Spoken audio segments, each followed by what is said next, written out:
Every relationship in your life is a reflection of your leadership. You're either building trust or breaking it. Every day, every moment, you're sending a signal. I'm present or I've disappeared. And in this world where men are trained to isolate, to detach, to scroll, it's easier than ever to vanish. But the cost is massive. Your woman pulls away. Your brothers stop checking in. Your kids lose faith. And worst of all, you stop believing in yourself. This is where strategy meets soul, where your habits get exposed, where the blueprint gets rebuilt from the inside out.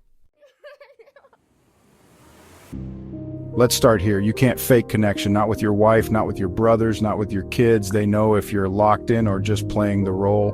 And if they feel your absence, they start to drift, they start pulling away. Then one day, they stop trusting you, and it's not because you did one big thing wrong, it's because you failed to lead in the small things. No rhythm, no presence, no fire.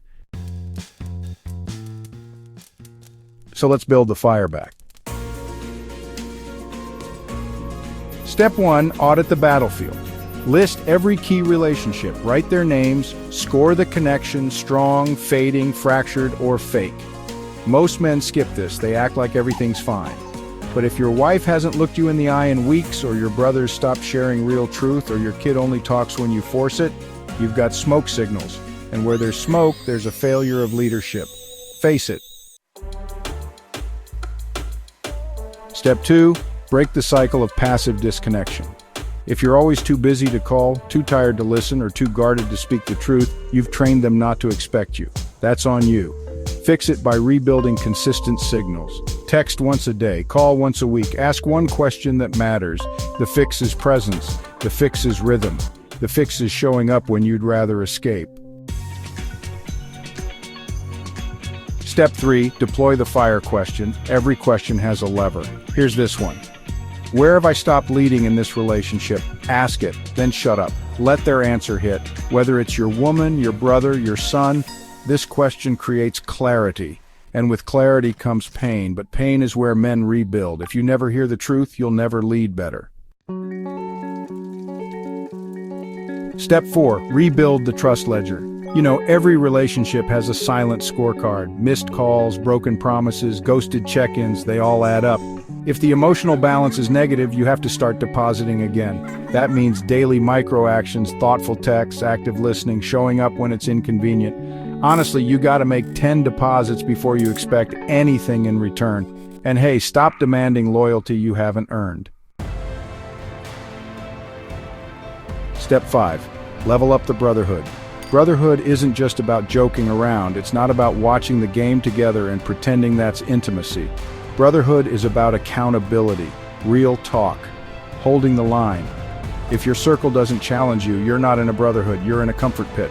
Call out your brothers, ask for the same. That's how iron sharpens iron.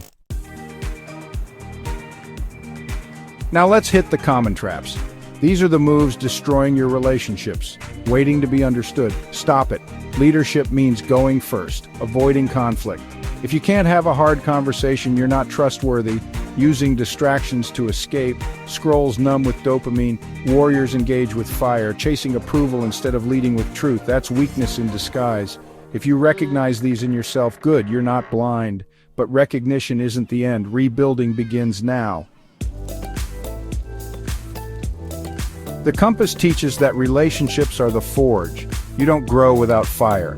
Every fight, every silent moment, every missed opportunity is your training ground.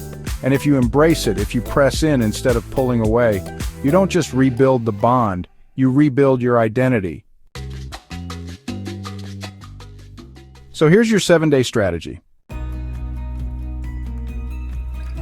Day 1, journal all fractured or fading relationships. Day 2, send one message of ownership, no blame, just truth. Day 3, ask the fire question. Day 4, plan one act of presence, a visit, a phone call, maybe a letter. Day 5, initiate a hard conversation with one person. Day 6, hold space for someone else's truth without defending. Day 7, write what you learned, then repeat it weekly. This is how leaders move. Not with perfection, but with consistency. And if your woman doesn't believe your shift, good, she shouldn't.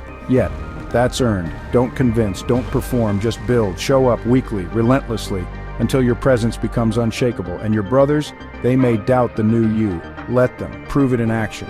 You want brotherhood? Create it, initiate it, lead it. And if they won't rise, you still will. And your son, he's watching every move. If you model silence, he learns to shut down. If you model courage, he learns to lead. You're not just fixing relationships, you're forging legacy. Now let's talk about the silent legacy you've been writing without realizing. The missed birthdays, the unspoken truths, the apology that never left your mouth. These moments stack. They become the memory others hold of you. You want to rewrite it? You must replace history with consistency. Legacy is not a word, it's a rhythm. Rebuilding relationships isn't just about healing others, it's about healing the man in the mirror. Every action you take tells your nervous system, I am someone worth connection. You want to kill anxiety? Rebuild safety through connection. You want to overcome depression? Step into purpose by leading others out of silence. You want respect? It starts with one act of presence daily.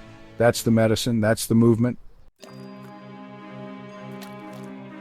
Now step back and look at your compass. This path isn't soft, it's not optional. It's the trench you either dig in or die out. The relationship path is a battlefield and you're standing on it right now. Pick up your shield, call out your silence, and lead your people back to the fire. Your compass is calling, your brotherhood is watching, your legacy is waiting. Fix the bond, earn your shield. Fight on.